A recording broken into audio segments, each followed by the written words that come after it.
As a kid, I was like most boys, especially bows and arrows, harpoons even. I discovered harpoons, building rafts, building dams, being in nature.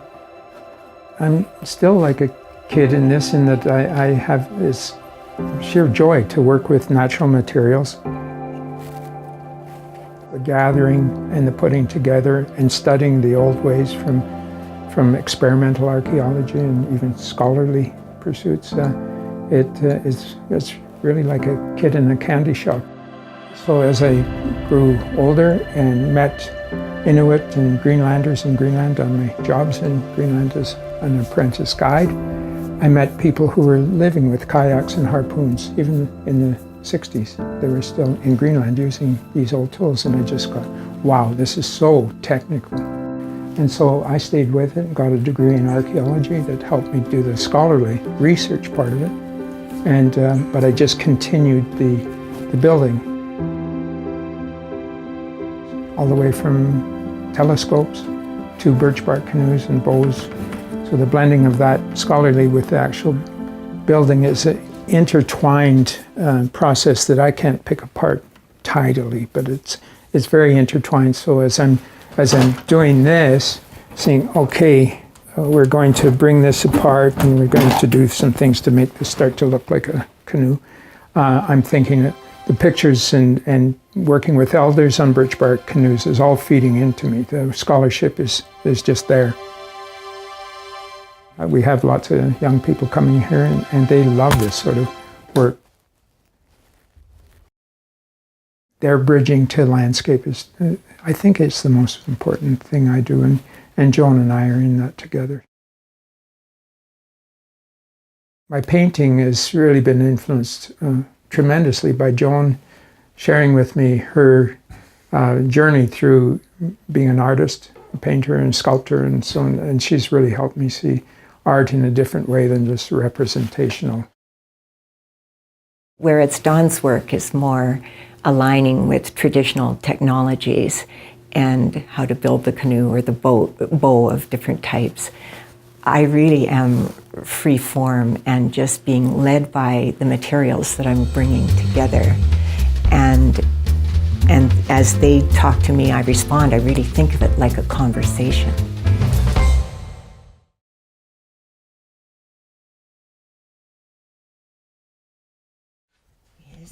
We definitely influence each other creatively. I think the main thing is, though our work is on parallel paths, we really inspire each other. And we love exploring ideas together. We just seem to always be talking, whether it's focused on projects I'm engrossed in, or the work he's doing, or what we've each been reading. We're great at just talking and enjoying that, and wonderful ideas might come forward from that into our process and our work. So we're very lucky. I always loved being out there by the creeks and rivers, having picnics, climbing the hills, climbing the peaks with pack on as soon as, I think I was 12 when, as a family, or my father and my brother and I would first go backpacking, and loved it. And I've just always been intrigued by both the grandscapes and the minutiae. So I'd play with the natural materials then. I had no concept that I was going to be an artist later on. It is true, I'm diverse in my work. I think it's been that way since I began in art. That actually started for me about age 50. I really just had a sense that I wanted to learn to draw and learn to paint. And to be honest, it was such a revelation to start to see in relationship of lines and shapes instead of a tree, and recognizing the negative shapes and on, was a real discovery for me, and I just loved it. And then, of course, it seemed, I went into the degree program.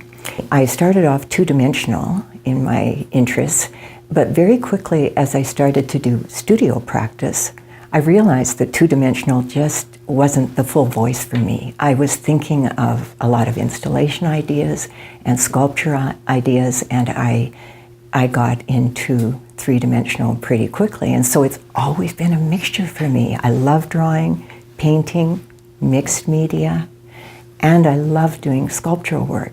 I've used a lot of traditional materials, but I love working with found materials and natural materials and combining them, things that I hope will have a voice for others as well as myself.